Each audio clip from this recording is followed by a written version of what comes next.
झारखंड में 11 अप्रैल तक बारिश, तेज हवा और वज्रपात के आसार। झारखंड में 11 अप्रैल तक बारिश, तेज हवा और वज्रपात के आसार हैं। वहीं 12 अप्रैल से झारखंड में मौसम सामान्य होने की संभावना जताई गई है। खबरों की माने तो 12 अप्रैल को भी मौसम विभाग ने झारखंड के दक्षिणी इलाकों में कई इलाकों में बारिश की संभावना जताई है। अब मौसम विभाग ने 11 अप्रैल तक के लिए येलो अलर्ट जारी किया है। एक टर्फ लाइन ओडिशा से लेकर तमिलनाडु से गुजर रही है, इसी का असर मौसम पर रहेगा।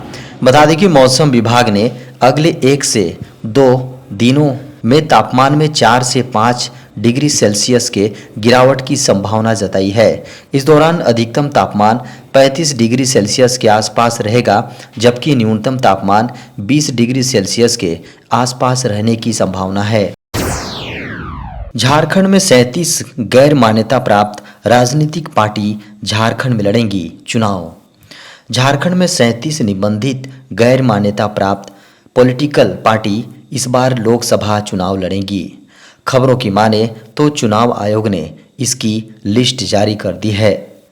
बताया गया है कि जिसमें आम आवाम विकास मोर्चा, आपका हमारा party, Abua Jharkhand party, Akhil Bharatiya Jharkhand party, बहुजन सदान मोर्चा, भारत विकास मोर्चा, भारतीय आज़ाद सेना, भारतीय जनजागरण गांधीवादी पार्टी, भारतीय जनमुक्ति पार्टी, भारतीय जनतंत्र मोर्चा, Bharatiya Manavta Nirman party, Hindustan people's party, Hindustan people's party democratic, Hum Kisan party, Jan Sadharan party, Jharkhand Azad party, Jharkhand Disom party, Jharkhand Jankranti Morcha, Jharkhand Janadhikar party. Jharkhand के सभी जिलों में लंबित हैं 6021 गैर जमानतीय वारंट। झारखंड के 24 जिले में 6021 गैर जमानतीय वारंट लंबित है। इसको लेकर चुनाव आयोग ने संज्ञान लिया है। खबरों की माने तो इस मामले को लेकर चुनाव आयोग ने झारखंड के मुख्य निर्वाचन पदाधिकारी को पत्र लिखा है। खबरों की माने तो लिखे पत्र में कहा गया है कि ईसीआई पोर्टल पर प्रस्तुत दैनिक कानून और व्यवस्था रिपोर्टों का उल्लेख करने का निर्देश दिया गया है। खबरों की माने तो बताया गया है कि झारखंड में 1 अप्रैल तक मात्र 176 गैर जमानती वारंट यानी NBW निष्पादित किए गए हैं, जबकि 6021 गैर जमानती वारंट निष्पादन के लिए लंबित हैं। इस संबंध में गैर जमानती वारंट के निष्पादन में तेजी लाने के लिए संबंधित अधिकारियों को आवश्यक निर्देश जारी करने का अनुरोध किया गया है। इस दिन जारी होगा जैक 10वीं 12वीं का रिजल्ट। झारखंड में मैट्रिक, जी हां, 10वीं और 12वीं की परीक्षा लिख चुके छात्रों के लिए बड़ी खबर सामने है। मीडिया की खबरों को माने तो झारखंड एकेडमिक काउंसिल यानी जैक हाई स्कूल व इंटरमीडिएट का रिजल्ट अप्रैल के अंतिम सप्ताह तक या फिर मई के प्रथम सप्ताह में जारी किए जाने की संभावना है। खबरों की माने तो रिजल्ट घोषित होने के बाद आधिकारिक वेबसाइट jack.jharkhand.gov.in पर उपलब्ध करवा दिया जाएगा। हालांकि इस पर आधिकारिक पुष्टि अभी नहीं की गई है। छात्र यहां अपना रोल नंबर, स्कूल कोड व डेट ऑफ बर्थ के जरिए अपना रिजल्ट देख सकेंगे। बता दें कि इस बार झारखंड बोर्ड 10वीं 12वीं की परीक्षा फरवरी से मार्च के बीच आयोजित की गई थी। हाई स्कूल की परीक्षा 6 फरवरी से शुरू हुई थी, जबकि 12वीं की परीक्षा 6 फरवरी से शुरू होकर 26 फरवरी 2024 तक निर्धारित थी। बड़ी खबर है, झारखंड हाईकोर्ट ने नगर निगम और निकाय चुनाव कराने के आदेश पर रोक लगाने से किया इनकार। झारखंड उच्च न्यायालय की डबल बेंच ने सिंगल बेंच के उस आदेश पर रोक लगाने से इनकार कर दिया है, जिसमें अदालत ने झारखंड सरकार को 3 सप्ताह में निकाय चुनाव की घोषणा कराने का आदेश दिया था। खबरों की माने तो जस्टिस आनंद सेन की अदालत ने इस मामले में 4 जनवरी को आदेश पारित किया था। हाँ, आदेश के खिलाफ झारखंड सरकार ने डबल बेंच में अपील दायर की थी। बता दें कि प्रदेश में नगर निगम और निकाय चुनाव जल्द कराने की मांग को लेकर पार्षद रोशनी खलखो और अन्य ने उच्च न्यायालय में याचिका दायर की थी। खबरों की माने तो इस मामले में अगली सुनवाई 2 सप्ताह बाद होगी। इन किसानों को नहीं मिलेगा पीएम किसान योजना की 17वीं किस्त का लाभ। केंद्र सरकार के अधीन कई सरकारी योजनाएं संचालित हैं जिनका सीधा लाभ जरूरतमंद और गरीब लोगों तक पहुंच रहा है। ऐसे में इन योजनाओं पर काफ़ी पैसा भी खर्च होता है। बता दें कि पीएम किसान योजना के तहत पात्र किसानों को सालाना 6,000 रुपये दिए जाते हैं। वहीं यह पैसा 2-2 हज़ार रुपये की 3 किस्तों में दिया जाता है जो हर 4 महीने में दिया जाता है। ऐसे में इस बार अगली किस्त 17 तारीख को जारी होनी है। खबरों की माने तो इस बार कई ऐसे किसान हैं जिन्हें अगली किस्त से वंचित होना पड़ सकता है। बता दें कि अगर कोई किसान ई-केवाईसी नहीं कराता है तो उसकी किस्त अटक जाएगी। नियमों के अनुसार योजना से जुड़े हर किसान को यह काम करना अनिवार्य है। अगर आपने अब तक ई-केवाईसी नहीं कराया है तो आपको ज़रूर करा लेनी चाहिए। आप अपने नज़दीकी सीएससी सेंटर से ई-केवाईसी करा सकते हैं।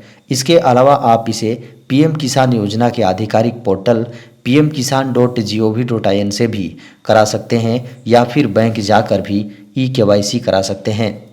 बता दें कि अगर आपका आधार कार्ड बैंक खाते से लिंक नहीं है तो भी आपकी अगली किस्त अटक सकती है। इसके अलावा अगर आपके द्वारा दी गई बैंक खाते की जानकारी गलत है तो भी आपकी किस्त भी अटक सकती है।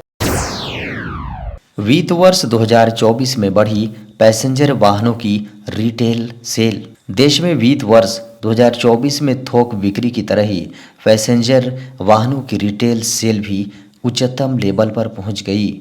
खबरों की माने तो इसमें मारुति सुजुकी इंडिया शीर्ष पर रही। टाटा मोटर्स अपनी बाजार हिस्सेदारी में सुधार किया और हुंडई मोटर इंडिया के साथ अंतर को कम करने में सक्षम रही। बता दें कि महिंद्रा एंड महिंद्रा ने विकास पथ पर आगे बढ़ना जारी रखा। उद्योग निकाय federation of automobile dealers association यानी FADA के नवीनतम आंकड़ों के अनुसार भारत में पीवी रिटेल सालाना 8.45% बढ़कर वित्त वर्ष 2024 में 39,48,143 यूनिट हो गई, जो वित्त वर्ष 2023 में 36,40,399 यूनिट थी। वहीं मारुति ने वित्त वर्ष 2023 में 14,90,202 इकाइयों के मुकाबले वित्त वर्ष 2024 में 16,05,264 इकाइयों की खुदरा बिक्री की। हालांकि कंपनी की बिक्री में वृद्धि हुई, लेकिन इसकी बाजार हिस्सेदारी पिछले वित्त वर्ष में। अब लंबे चौड़े ईमेल लिखने का झंझट खत्म, AI देगा 3 रिलेवेंट रिप्लाई ऑप्शन। वर्ल्ड की बड़ी IT कंपनी गूगल अब पैसा वसूलेगी। खबरों की माने तो गूगल अपनी सभी सेवाओं में आर्टिफिशियल इंटेलिजेंस यानी AI का इस्तेमाल बढ़ा रहा है। बता दें कि जीमेल पर कोई मैसेज आने पर अब आपको लंबा चौड़ा जवाबी मैटर लिखने की ज़रूरत नहीं होगी। जीमेल पर कोई मैसेज आने पर अब आपको लंबा चौड़ा जवाबी मैटर लिखने की ज़रूरत नहीं होगी। गूगल सर्च से लेकर वर्क स्पेस तक कंपनी ऐसे नए फीचर्स ला रही है जो यूजर्स को अपना काम आसान बनाने और चीज़ों को जल्दी करने में मदद करेगी। रिपोर्ट्स के अनुसार गूगल अभी एक नया फीचर टेस्ट कर रही है जो आर्टिफिशियल इंटेलिजेंस का इस्तेमाल करके एंड्रॉयड यूजर्स के लिए ईमेल को आसान बनाएगा। रिप्लाई सजेशन फ्रॉम जेमिनी नाम का ये फीचर गूगल के आर्टिफिशियल इंटेलिजेंस मॉडल जेमिनी की मदद से आने वाले ईमेल के लिए खुद ब खुद जवाब लिखने के सुझाव देगा। बता दें कि गूगल नए जीमेल ऐप फीचर की टेस्टिंग कर रहा है। यह AI का इस्तेमाल करने वाले एंड्रॉयड यूजर्स के लिए ईमेल कम्युनिकेशन को ऑप्टिमाइज करेगा। रेलवे ने लॉन्च की नई स्कीम 20 रुपये में खाइए भरपेट भोजन। भारतीय रेलवे यात्रियों को यात्रा के दौरान सस्ते दामों पर खाना मुहैया कराएगी। इसके लिए रेलवे में एक नई योजना शुरू की गई है। खास बात यह है कि अब यात्री 20 रुपये में भी अपना पेट भर सकते हैं। उन्हें उत्तर भारतीय व्यंजनों के अलावा दक्षिण भारतीय व्यंजन भी मिलेंगे। दरअसल भारतीय रेलवे ने ट्रेन में 20 और 50 रुपये में खाने के पैकेट उपलब्ध कराने का निर्णय लिया है। इन पैकेटों के अंदर पाव भाजी और पूरी सब्जी के अलावा दक्षिण भारतीय व्यंजन भी ऑर्डर पर परोसे जाएंगे। ऐसे में लोगों का कहना है कि रेलवे के इस कदम से लंबी दूरी की यात्रा करने वाले आर्थिक रूप से कमज़ोर लोगों को बेहद राहत मिलेगी, क्योंकि लंबी दूरी के दौरान ट्रेन में खाने पीने पर काफ़ी पैसे खर्च होते हैं। अब लोग मात्र 20 से 25 रुपए में भरपेट खाना खा सकेंगे। खास बात यह है कि 50 रुपए के पैकेट में आपको 350 ग्राम तक खाना दिया जाएगा। आप राजमाना में से कोई भी डिश ऑर्डर कर सकते हैं। चावल, खिचड़ी, छोले भटूरे, खिचड़ी, छोले चावल, मसाला डोसा और पाव भाजी। साथ ही रेलवे ने IRCTC जोन को पैक्ड पानी उपलब्ध कराने की सलाह दी है। बता दें कि फिलहाल यह योजना देश के 64 रेलवे स्टेशनों पर शुरू की जाएगी। पहले इसे 6 महीने के लिए ट्रायल के तौर पर शुरू किया जाएगा। बाद में यह योजना सभी रेलवे स्टेशनों पर शुरू की जाएगी।